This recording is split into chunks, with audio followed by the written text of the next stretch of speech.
9h19, o assunto é mais uma vez a posse de Donald Trump amanhã, segundo mandato como presidente dos Estados Unidos, e o mundo espera sob perspectivas diferentes a posse e, consequentemente, por óbvio, o mandato de Donald Trump, né, Fabrício?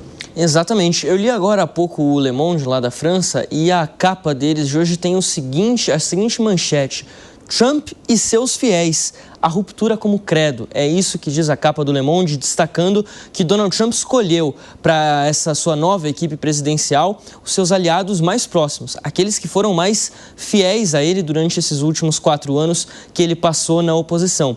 Isso realmente é um fato. Trump escolheu uma equipe verdadeiramente trumpista para integrar o governo agora a partir de 2025. Havia uma expectativa de que seria um governo talvez um pouco de coalizão, digamos assim, ou pelo menos juntando diferentes alas do Partido Republicano, mas a verdade é que ele escolheu aqueles mais próximos, aqueles que foram mais leais a ele durante esses últimos 4 anos, que não foram 4 anos fáceis para Donald Trump, né? A gente deve lembrar que Trump foi alvo de uma série de processos judiciais, havia uma expectativa de que ele seria inclusive impedido de disputar essas últimas eleições, isso não se confirmou. Ele acabou conseguindo disputar de fato. A gente vê aqui agora a imagem do site do Le Monde dizendo o seguinte: ao redor de Donald Trump, uma equipe de próximos, leais e determinados a marcar uma ruptura histórica. É isso que destaca o principal jornal francês nesse domingo e, de fato, é isso que deve acontecer. Uma ruptura histórica que pretende fazer Donald Trump no governo já a partir de amanhã, ao lado de aliados. J.D. Vance, que começou a sua carreira política, inclusive, sendo um crítico de Donald Trump,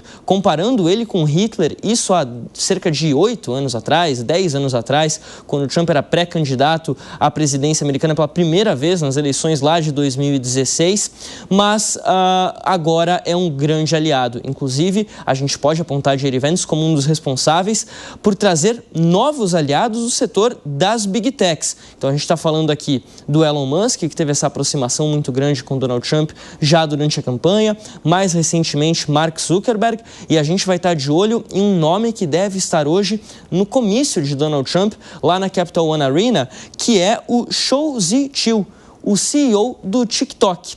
Há uma expectativa de que Donald Trump, a partir de amanhã, dê uma reversão nessa suspensão por tempo indefinido do TikTok feita lá pela Suprema Corte Americana e dê 90 dias para o TikTok continuar operando enquanto busca uma solução legal para reverter esse banimento ao qual ele foi submetido por conta de ser uma empresa chinesa operando nos Estados Unidos. O governo americano não gosta disso, mas há uma expectativa de que Trump seja mais, que tenha uma visão melhor, digamos assim, do TikTok, que autorize que o aplicativo continue funcionando por lá em mais uma aproximação com uma empresa de tecnologia. Hoje, inclusive, ele deve participar de uma cerimônia no Cemitério Nacional de Arlington, que fica ali nos arredores de Washington, onde está enterrado, inclusive, o ex-presidente John F. Kennedy, e participe ali de uma cerimônia depositando uma coroa de flores no túmulo do soldado desconhecido, uma homenagem costumeira feita pelos presidentes americanos. E aí depois tem esse comício lá na Capital One Arena, que deve ser um comício bem parecido com aquilo que a gente está acostumado de Donald Trump até então, principalmente do candidato Donald Trump, que tem sempre discursos muito fortes. Há essa dúvida se Trump, a partir de amanhã, quando voltar à presidência, se ele vai deixar pelo menos de lado um pouco esse tom mais eleitoreiro que ele tem nos seus discursos e passe a adotar um tom mais presidencial. Mas conhecendo a figura dele, isso parece ser pouco provável.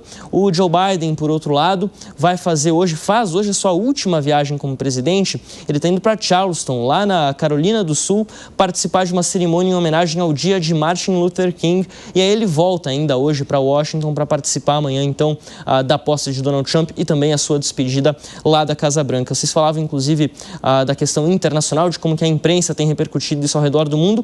O Clarín, da Argentina, está destacando a posse de um jeito um pouco diferente. Está cobrindo que Javier Milei, que já está lá nos Estados Unidos, se encontrou com a chefe do FMI para tentar negociar a liberação de 11 bilhões de dólares do Fundo Monetário Internacional para a Argentina. A Argentina que tem apresentado melhoras em alguns pontos ali da sua economia, mas que ainda atravessa uma crise financeira muito grave e precisa dessa entrada de dinheiro, dessa entrada de verbas do FMI. Na verdade, o acordo já está feito, eles só precisam assinar a liberação da verba, o que nem sempre é tão simples.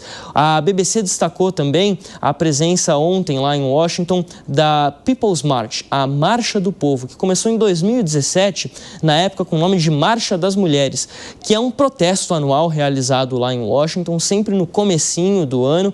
Começou no primeiro ano de mandato de Donald Trump, lá em 2017, e todo ano reunia milhares de pessoas. Para esse ano, os organizadores aguardavam 50 mil pessoas, mas por conta do frio, o número de manifestantes que passaram por lá foi de menos de 5 mil. Sinal de que o frio está pegando todo mundo, né? Tanto quem gosta do Donald Trump, quanto também quem não gosta dele.